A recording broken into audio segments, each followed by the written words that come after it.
सीताराम हनुमान. हर हर महादेव. श्री शिवलीलामृत अध्याय 12. श्री गणेशाय नमः.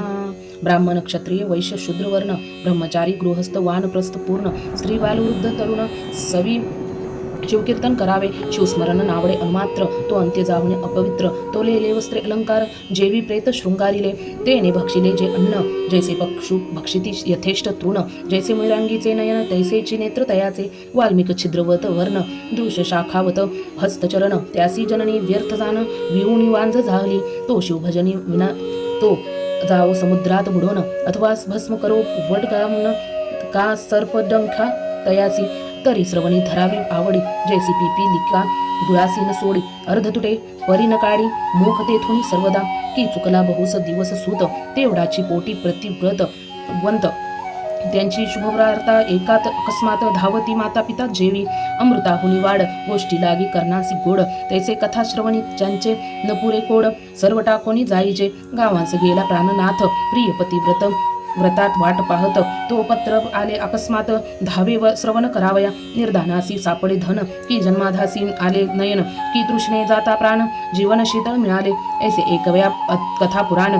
दावावे सर्व काम टाकोनी चिंता निंद्रा दूर करून श्रवणी सादर बैसावे. वक्ता पंडित चातुर्य खानी नमावा तो सद्गुरु म्हणोनी. ही का शंकराची मानोनी धरीजे पूजनी आदर. सुरभीच्या स्तनातून अवधार सुटती जैसा सुधार धार. जय तैसा वक्ता वंदता शिवचरित्र कर्णद्वारे प्राशिजे. वक्ता श्रेष्ठ मानव अत्यंत न पुसावे भलते पाखंड मत. नसते कुतर्क घेऊन चित्त न शिनवावे सर्वथा. न कळे तरी पुसावे आदरे. सांगेल ते श्रवण करावे सादरे. उगेच छळिता पामरे तरी ते पिशाच जन्म हात पावती. वक्तांसी छळिता अवधार तरी दोष घडव. त्या नरा पुराणी का वेगळे नमस्कार करावे सभेत कोणासी. मध्येच टाकुनी कथा श्रवण उगाच गर्वे जाय उठवण. तरी तो कल्पाविष जाण संसारी आपदा बहुभोगी. कुटील घळ पापी धूर्त तो मुख्य स्रोता न करावा यथार्थ. दुग्ध पिता सर्वांगी पुष्ट होत परिणवज्वरिता विषवतते. तैसा श्रवणी बैसोन कुतर्क घेऊनी करी कथा खंडन. त्याचे व्यर्थ गेले श्रवण नरकासी कर्ण पुढे केले. कथेत न बोलावे इतर न करावे एकाग्र. कथेची फलश्रुती साचार तरीच पावती बैसता. वस्त्रे अलंकार दक्षिणा सहित वक्ता पूजावा प्रीती अत्यंत. धन एक देता कोश बहुत भरे आपुला निर्धारे. रत्ने देता बहुत नेत्र हाती प्रकाशवंत. अलंकारे प्रतिष्ठा अत्यंत श्रोता यांची वाढतसे. एव पूजिती षोडोपचार तेने तुष्टमान होय उमाकर उमावर. जे जे पदार्थ पवावे साचार त्यांची कोटी गुणे प्राप्त होती. तयासी कदा नाही दरिद्र शेवटी स्वपदा येईल नेईल फालचंद्र. कथेसी येता पाऊली टाकी निर्धार पापसंहार पदोपदी. मस्तकीत उष्णीश घालुनी एकती तरी जन्मांतरी बाळ पक्षी होती. मनाल उष्णीश काढती नये सभेपती तरी मुख्य पल्लव सोडावा. जे विडा घेऊन एकती तरी यमकिंकीर त्यांची जाचिती नाना यातना भोगवती. मूळ व्यास वचन प्रमाण हे एक बैसती उगेच श्रवणी. निंद्रा मोडावी बहुत प्रकारे करुणी. अंतर सद्गद नेत्री यावे पाणी. मग निद्रा कैची स्पर्शेल वरी जीवन कार्य व्यर्थ लावून. जैसे एकांती द्रव्य आपुले पूर्ण तेथे घडता जागरण. निंद्रा नये प्राणिया निंद्रा लागली दारुण. तरी उभे ठाकावे कर जोडून निंद्रानये उपाय करून. मुख्य श्रवण करावे वक्तांहुनी उंच आसन तत्वता. तेथे न बैसावे धरून अहंता. ते मानिती कागद तत्वता जगत्पुरुषी भक्षिती. जे बैसती विरासन घालून ते होती वृक्ष अर्जुन. पाय परिस्थिती त्यांची सूर्यनंदन. शुष्क काष्ठे झोडी बळे जे सांगताही न एकती. बळेची जेठा घालूनी बसते ती त्यासी यमदूत बांधूनी नेती. नेऊनी टाकती नरककुंडी. जो श्रवणी नेजे दाटून तो उपजे अजगर होऊन. पैसे नमस्कार केल्या वाचून. वंशवृक्ष होय तो कथेत बोले भले त्या गोष्टी. तो मंडूक होय सदा वटवटी. हर्षे टाळिया न वाजवी हट्टी. होय कष्टी संसारी जे शिवकीर्तन हेळसिती. ते शत जन्मी सारसमेय होती. दुरुत्तरे बोलाती निश्चती जन्मा येती सरड्याच्या. ते श्रवणी जे श्रवणी न होती सादर ते अन्य जन्मी होती सुकुर. जे उच्छेदित शिवचरित्र ये ते वृकयोनी पावती. वक्त्यासी देता आसन शिवसन्निध बैसे जाऊन. वस्त्रे देता अन्न प्राप्त होय तया ते. करिता कथा पुराण श्रवण भक्ती वैराग्य ते अंगी पुरण. पूर्ण यथार्थ कथा सुमग जान जेणे अनुताप उपजे मनी. दक्षिणेकडे ग्राम एक अमंगळ त्याचे नाव मुळीच बाष्कवळ. सर्व धर्म विवर्जित केवळ स्त्री पुरुष जारकर्मी. धर्म नाहीच अनुमात्र अनुचारी परम पवित्र. जपतप विवर्जित अग्निहोत्र. वेदशास्त्र केचे तेथे. वेद आणि शास्त्र हे विप्राचे उभयनेत्र. एक नाही तरी साचार एकाक्षतयासी बोलीजे. वेदशास्त्र उभयहीन ते तो केवळ अंधची जाण. असो त्या नगरींचे लोक संपूर्ण सर्वलक्षण अपवित्र. तस्कर चहाड आणि जार मद्यपी मार्गन दुराचार. माता पित्याची या द्रोह करणार एव सर्व दोष युक्त जे. त्या मागची ग्रामीचा एक विप्र नामतयांचे विदुर. वेश्येसी त्रत अहोरात्र कामगत धर्मी लोळत. त्यासी स्त्री बाहुला नाम ती जाणरिनी अपवित्र परम. ऐसे जारासी असतास काम भ्रतारे जपोनी धरियेला.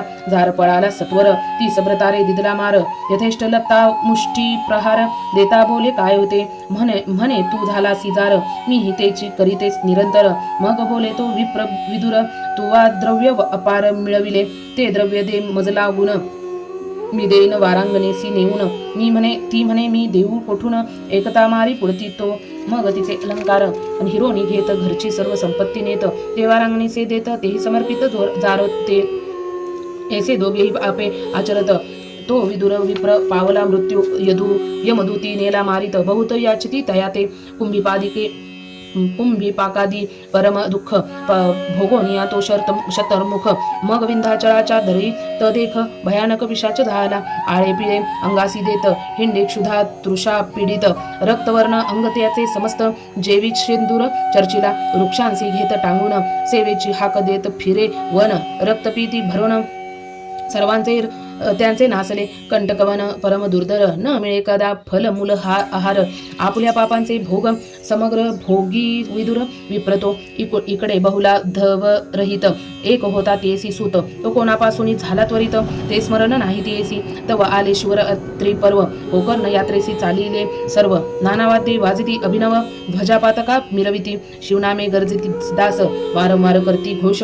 कैचा उरेल पापलेश. सर्वदा निर्दोष सर्वजण. त्यांच्या संगती बहुला निगत. सर्व घेऊन धाकटा सूत.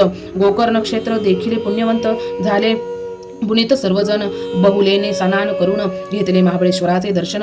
पुराण श्रवणी बैसली घेऊन तो निरपुण निघाले. जीवनिता जारीन ती संयमदूत ते नेती धरून. लोहपरीग तप्त करून स्मरगृहा माझी घालिती. ऐसे बहुला एकोणी भयभीत झाली ते क्षणी. अनुताप अंगी भरोणी रडो लागली अट्टहासे. मग पुराण कासी समस्त आपुला सांगे वृत्तांत. झाले जे जे पापांचे पर्वत. जे निज मुखे उच्चारी. अंतकाळी यमी किंकर ताडन करती मज अपार. ते वेळी मज कोण सोडविणार. दुःख अपार सोसू किती. स्वामी माझे कांपते शरीर. काय करू सांगा विचार. गळापाश घालून यमकिंकर करती मार तत्पशस्त्रे. नाना परिविटंबवती. आसी पत्रवनी हिंडवती. उभराटे बांधुनी टाकीती. नरगुंडी अधोमुख ताम्रभूमी तापवून त्यावरी लोळविती नेऊन. तीक्ष्ण शास्त्रे आणून पोटा माझी खोविती. तीक्ष्ण धूम्र करून वरी टांगती नेऊन. भूमी तत्मज रोवून तत्पर्शे मार करीती. तत्पुषुळा वरी घालिती. पायी चंड क्षिळां बांधिती. महानरकी बुडविती. सोडवी कोण तेथुनी. बौलेसी गोड न लागे अन्न. दुःखे रडे रात्रंदिन. म्हणे मी कोणासी जाऊ शरण. आश्रय धरू कोणाचा. कोण्या नरकी पडेन जाऊन. मग त्या ब्राह्मणाचे धरी चरण. सद्गुरु मज तारी येथून आले शरण अनन्यमी. मग गुरु पंचाक्षर मंत्र स्वांगे बहुले प्रति सत्वर. शिवलीलामृत सुरसभार श्रवण करावे शिवद्वारी. मग तिने सर्व ग्रंथ गुरुमुखे ऐकले प्रेमयुक्त. श्रवण भक्ती अवघ्यात श्रेष्ठ असे जाणीजे. सत्संगे होय निसंग. निसंगे निर्मोह सहज मग. निर्मोहत्वे निच्चर उद्वेग. कैचा मग तयासी बहुला झाली परम पवित्र. शिवनाम जपे अहोरात्र. दोष न उरे तिळ मात्र. शुचित भूत सर्वदा. तव्याचा जाय भुरसा. मग तोही सहजची होय आरसा. की लोह लागता परीचा. चामी कर सहजची. की अग्नित काष्ठ पडले. मग हे सहजची अग्निमय झाले. गंगेसी ओहळ मिळाले. गंगाजळ सहजची. जप करिता पाप जाय निशेष. ज्ञानाहून ध्यान विशेष. श्रवणाहून मननास सतेज सहजची. मननाहुनी निधी ध्यास. त्याहुनी साक्षात्कार सरस. मग तो शिवरूप निर्दोष. संशय नाही सर्वथा. बहुदाल बहुला निर्दोष होऊन श्रवणे झाली सर्व पावन जिव्हेने करू लागली शिवकीर्तन. मग कैचे बंधन ते येसी श्रवणे थोर थोर पावन होत. श्रवणे त्याची जन्मी मुक्त न लगे तीर्थाटन श्रम बहुत. श्रवणे सार्थक होत सर्व ही ज्याची मिळे मागस श्रवण. त्याने करून जावे तीर्थटन न लगे अष्टांग योग साधन. करावे श्रवण अत्यादरे योग याग व्रत साधन. न लगे काहीच करावे जाण. न विधा भक्तिपूर्ण श्रवणेची होता येतसे. चारी वर्णचारी आश्रम श्रवणीची पावन परम. असो बहुलासी संत समागम सर्वांहुनी थोर वाटे. गुरुची सेवा अखंड करी त्यावरी राहिली गोकर्ण क्षेत्री. जटावल्क ला जिनधारी तीर्थी करी नित्य स्नान. सर्वांगी भस्मलेपन करी पुण्य रुद्राक्ष धारण. सर्व पाप्त सोडून या जाण. गुरुसेवा केली तिने नित्य गोकर्ण लिंगाचे दर्शन. गोकर्ण क्षेत्र पुण्य पावन तेथीचा महिमा विशेषपूर्ण. तृतीयाध्यायी वर्णिला स्वया तिकी तीर्थ पुष्टीवर्धन. बहुलेने तिने देह जाळून त्याची भस्म अंगी चर्चून. झाली पावन शिवरूप शंकरी विमान धाडिले ते काळी. बहुला शिवपदा प्रति नेली एवढी पापीन उद्धरिली. चतुर्दश लोक नवल करीती सदाशिव पुढे जाऊन बहुलने केले बहुत स्तवन. मग अंबेची स्तुती करिता पावन. झाली प्रसन्न हिमनक कन्या. म्हणे इच्छित वर माग त्वरित. एरी म्हणे पती पडला अधोगतीत. कोठे आहे नकळे निश्चित पावन करोनी आणि येथे. मग जे त्रिजग्ने गज्ज ननी अंतरी पाहे विचारुनी. तो विद्वांचळी पिशाच होऊनी रडते हिंडे पाशिष्ट. मग बहुलेसी म्हणे भवानी जाई सवे तंबूर होऊनी. पतीस आणि विद्याद्री हुनी श्रवण करवी शिवकथा. मग गेली विद्यांचळा तव पिशाच नग्न देखिला. धरोणी वृक्षांसी बांधला तुंबरे बळे करुनिया. मग वल्लकीत काढून सत्पवर मिळून आरंभिले शिवकीर्तन. एकता पशुपती पशुपक्षी उद्धरिती